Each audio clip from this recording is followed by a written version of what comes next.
For years, the National Park Service publicly listed around 15 to 20 missing persons each decade inside the Grand Canyon, usually explained away as heat exhaustion, accidental falls, or wildlife encounters.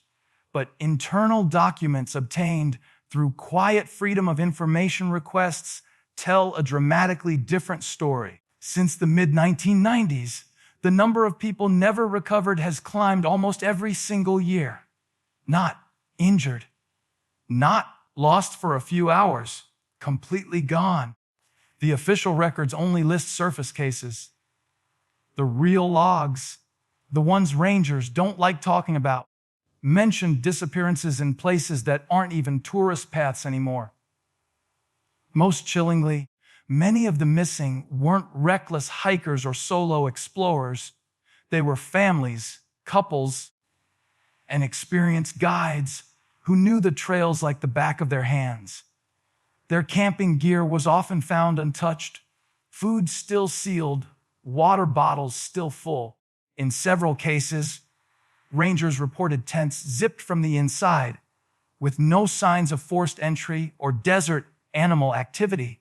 Search teams combed the area repeatedly, with helicopters scanning thermal signatures. Yet not a single footprint continued past the campgrounds. It was as if the ground simply opened up and swallowed them without a trace. What truly unsettles long-time rangers is that many disappearances happen during calm weather, broad daylight, and sometimes within earshot of other hikers who reported nothing unusual until someone was suddenly just gone. One ranger mentioned hearing distant voices calling for help hours after a reported disappearance. But each time teams investigated, the voices would fade deeper into the canyon walls. Officially, the reports say, search exhausted, presumed deceased.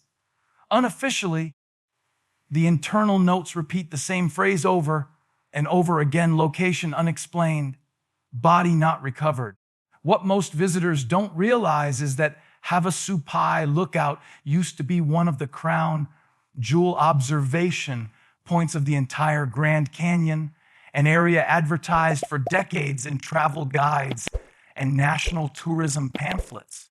Families camped there, newlyweds took photos there, school groups visited every spring.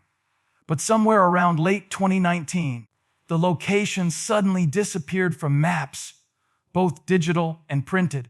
The official national park website quietly removed trail descriptions and archived photographs almost overnight. When travel bloggers asked questions, the response they received was a vague message about erosion risk and unstable geologic conditions. Yet not a single geological report was ever released publicly. Rangers say the truth is a whole lot stranger. Several patrol officers assigned to the lookout in 2021 claim that certain low-frequency vibrations were detected underground, almost like distant machinery or something shifting beneath the rock formations. Helicopters flying over the area reported strong magnetic interference that corrupted GPS devices and communication radios. One ranger said a touring aircraft refused to fly over that region anymore because every time they did, passengers complained of sudden nausea, ringing in the ears, or hearing sounds that the pilot insisted weren't coming from the cockpit. Internally, there were attempts to lock the zone permanently, but instead of fencing it off the usual way, like with warning signs or visible restrictions, the government simply stopped acknowledging it existed. Satellite images were blurred on several mapping platforms, as if the area had become part of a classified zone. Hikers who tried entering anyway reported being turned around by unmarked vehicles with no visible logos or park insignia.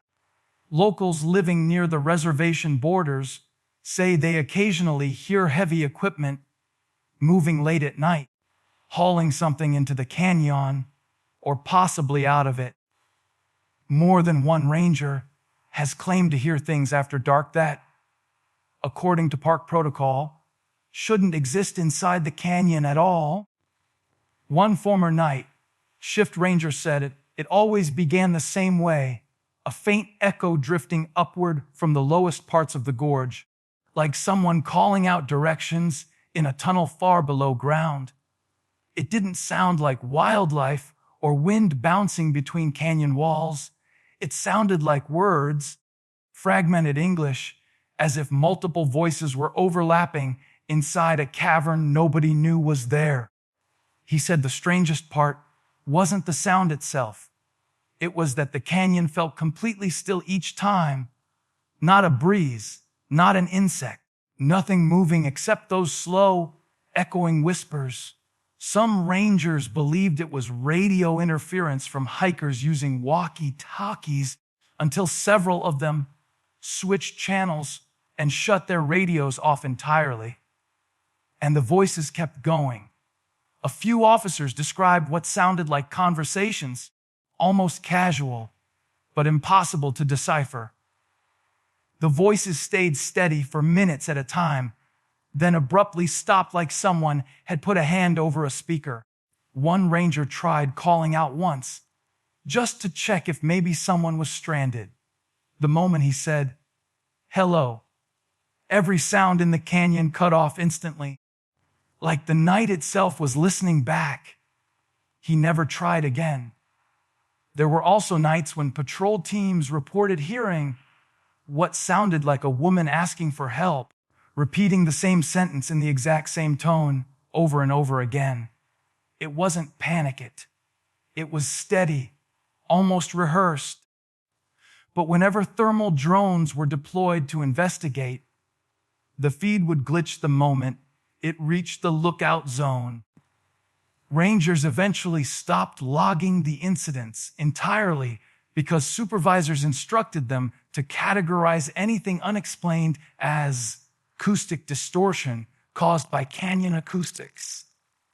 Even when multiple officers reported the same voice pattern on the same night.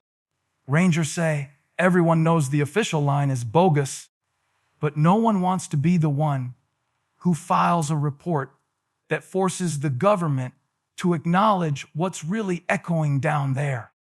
According to members of the Havasupai tribe, unusual events began shortly after a moderate earthquake rattled the Grand Canyon region in the summer of 1996. It wasn't a catastrophic quake. Nothing collapsed, no landslides made the news. But something underground shifted. Tribal elders reported hearing deep rumbling for days afterward, a sound they insisted didn't come from aftershocks but from below the rock itself. Some elders compared the sound to heavy stone grinding against stone, as if something ancient had been sealed away, and that seal had cracked open for the first time in centuries. They warned park officials quietly, but those warnings never made it beyond reservation borders. Local oral history, passed down for generations, speaks of distant caverns beneath the canyon floor that were never meant to be entered by human beings. Legends describe hollow spaces where light cannot exist and where voices mimic those who wander too close. Some stories even claim that long before settlers arrived, tribal scouts would leave offerings near certain crevices to prevent the watchers from crossing into the open desert. Tribal historians say those practices were abandoned only because the entrances were believed to be sealed for good. The 1996 quake changed that belief almost immediately, and suddenly those old rituals returned without any explanation offered to outsiders. Even more unsettling, several tribal hunters claimed wild animals began avoiding entire stretches of land near the lookout soon after the quake. Deer stopped migrating through their usual paths, birds changed direction abruptly mid-flight, and coyotes were seen circling areas they once crossed freely, howling toward the canyon as if warning something unseen. Rangers initially dismissed these behaviors as natural instinct until wildlife biologists quietly reported that animals were reacting to something underground, not above. Night vision cameras placed near tribal borders started picking up intermittent shadows, flickering too fast to classify, but consistent enough that the tribe requested certain portions of reservation land to be formally closed without offering a cultural or historical explanation. When former Ranger Charles Whitman finally stepped forward to talk, he made it clear he wasn't just sharing a spooky campfire story. He was confessing something that had bothered him for almost 2 decades. He claimed the voices drifting up from the canyon didn't follow normal human rhythm or breathing patterns. They repeated phrases the same way every single night, like a recording stuck on a loop.